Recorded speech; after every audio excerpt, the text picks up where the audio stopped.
Ahora, vamos a conversar con el doctor Cinesio López, que ha tenido la amabilidad de visitarnos el día de hoy. Doctor Cinesio, muchísimas gracias por su visita. Y bueno, queríamos conversar acerca de los temas que tienen relación con la coyuntura actual, pero antes, aprovechando que está usted aquí, ¿qué reflexión le suscita los 20 años del 5 de abril, del golpe de Estado, hacia la distancia ya de 2 décadas? ¿Qué balance podría hacer usted? Yo creo que se puede hablar un poco de la década políticamente perdida, ¿no? Ya. O sea, es cierto que a Fujimori normalmente se le señala como sus virtudes, digamos, dos reformas importantes, digamos, ¿no? Una es la reforma económica y otra es la pacificación. Pero bien vistas las cosas, digamos, esos procesos no son procesos de una persona, son procesos que involucran a varios actores, ¿no? Varios esfuerzos de la misma, no solamente de los políticos, sino de la misma sociedad, las rondas campesinas, en fin, ¿no? Pero Kotler ha señalado que todavía somos una sociedad, de alguna manera, fujimorizada en el sentido de la política, ¿no? Porque quizá sí sea cierto que la figura de Fujimori es la que más se convierte en una línea entre los peruanos todavía en la política, y eso no lo superamos aún. Bueno, sí, de alguna manera marca una serie de rasgos que aún sobreviven, digamos, ¿no? La personalización de la política, por ejemplo, ¿no? La volatilidad electoral, la volatilidad de los partidos, en fin, el protagonismo de los medios, el protagonismo de los poderes fácticos, digamos.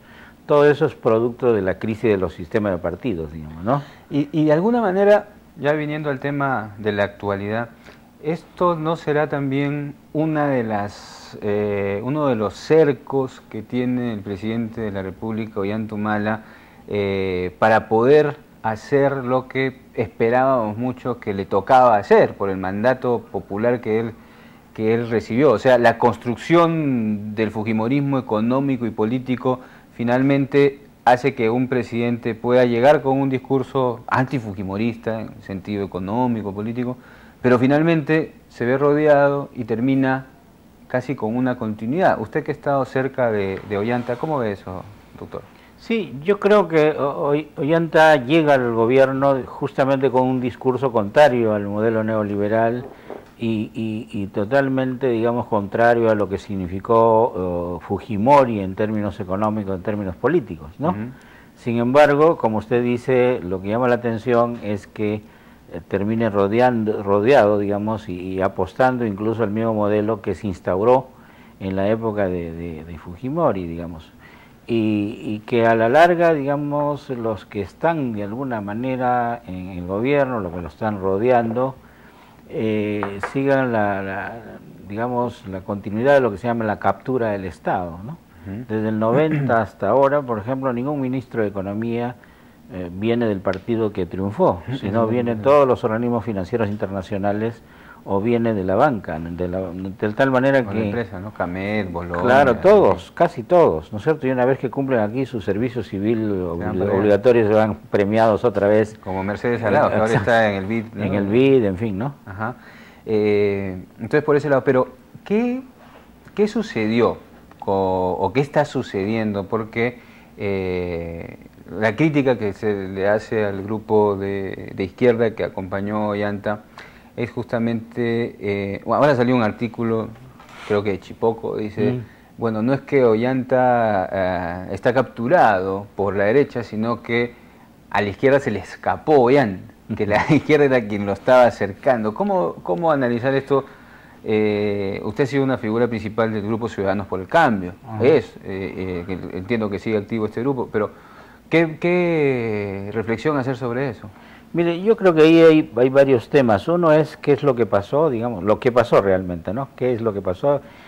¿Cómo es que pasó y por qué pasó, ¿no es cierto? Yeah. Yo diría que lo que pasó es que los que perdieron las elecciones terminan gobernando y los que las ganaron han terminado siendo expulsados del gobierno. Eso pasa en Perú y en América Latina. Ahora, ¿por qué pasa eso? Es un problema, yo nunca lo voy a acusar de traición al presidente, ¿no? Es un problema de correlaciones sociales y políticas de fuerza. la fuerza cuenta tanto en la política como, digamos, en la física. Si yo por el lado derecho tengo a todas las fuerzas más poderosas, digamos, el periodismo dominando la política, ¿no? la CONFIEP dominando la sociedad, 800 grandes empresas controlando la economía, 48 grupos económicos controlando todo, digamos, el proceso de inversión y acumulación, y todos presionando, jalando, chantajeando, susurrando, por un lado, y por el otro lado no hay nada. Es evidente que la fuerza lleva para ese lado, digamos, ¿no? No quiero decir que no haya una responsabilidad del presidente Ollanta, ¿no? Porque podía haber resistido, él podía haber convocado, por ejemplo, a todos los electores y hacer una gran movilización y llevar a cabo su programa, digamos, que tampoco atentaba contra los intereses de los inversionistas. Y sin embargo no lo hizo, digamos, porque esa convocatoria hubiera sido masiva y hubiera cambiado la correlación social y política de fuerzas, ¿no es cierto? Bueno, no lo hizo y si bien resistió, yo creo que eso ya pasa, hay que ir al cómo. Yo diría que hay un primer mes que resiste, ¿no? Casi 2 meses resiste. Después del que es elegido, digamos. Claro, después que es elegido resiste. Recuerda usted que el domingo le dijeron, ¿y quién va a ser su ministro de Economía? ¿Y quién va a estar en el BCR? ¿No es cierto? Y él resistió a pie firme. Vino el famoso lunes negro y él resistió a pie firme. Y resistió más o menos un mes y pico, digamos, ¿no? ¿Y cuál fue el quiebre? Yo creo que ahí es... él se da cuenta de la debilidad por un lado, de la fuerza del otro lado, y cuando él comienza a hablar de inversión, digamos, los inversionistas arrastran los pies, ¿no? Y él se da cuenta de la debilidad suya, ¿no? Y en ese momento ya deja de apostar a formar un gobierno propio, un gobierno legítimo, porque tiene los cuadros necesarios para eso. Pero ¿cuál es la debilidad? Porque él tiene la legitimidad, él tenía los votos, él tenía gente. Bueno, desarmó su partido además, el Gana Perú no era un partido muy organizado, ¿no es cierto? El movimiento social no era fuerte y poderoso como para respaldarlo, ¿no es cierto? La izquierda no estaba bien organizada como también para hacer un contrapeso en esa correlación de fuerzas, de tal manera que su debilidad política era notoria, ¿no es cierto? Entonces, yo creo que allí, digamos, cede ante la presión. Yo creo que también hay susurros, ¿no? Los asesores susurran, ¿no es cierto? Y dicen, bueno, por acá hay que caminar, ¿no es cierto? Y él termina cediendo. Y cede cuando le dice a Velarde, dice, quédese usted en el BCR, y a Castilla, venga usted a cogobernar conmigo, ¿no es cierto? Ahí es un cambio. Y eso produce una primera crisis, ¿no? La primera crisis en la que Salomón Lerner le dice que te vaya bien, yo no te acompaño, hasta aquí llego. Tú sabes que no estoy de acuerdo con el modelo económico que está llevando a cabo, por consiguiente tú lo has decidido. Eso le dice Lerner a Ollanta. A Ollanta, y entonces se produce una pequeña crisis, ¿no? Y hacen, bueno, luego Salomón asume la responsabilidad del primer ministro y lleva, digamos, a los Ciudadanos por el Cambio que lo acompañan, ¿no es cierto? Entonces se forma un gobierno de tres fuerzas, digamos, los amigos del presidente, los amigos de Castilla y Ciudadanos por el Cambio, que tiene a la cabeza Salomón Lerner, ¿no es cierto? Eso es, y obviamente aparece eso como si fuera un gabinete poco cohesionado. Pero ¿quién introduce la poca cohesión?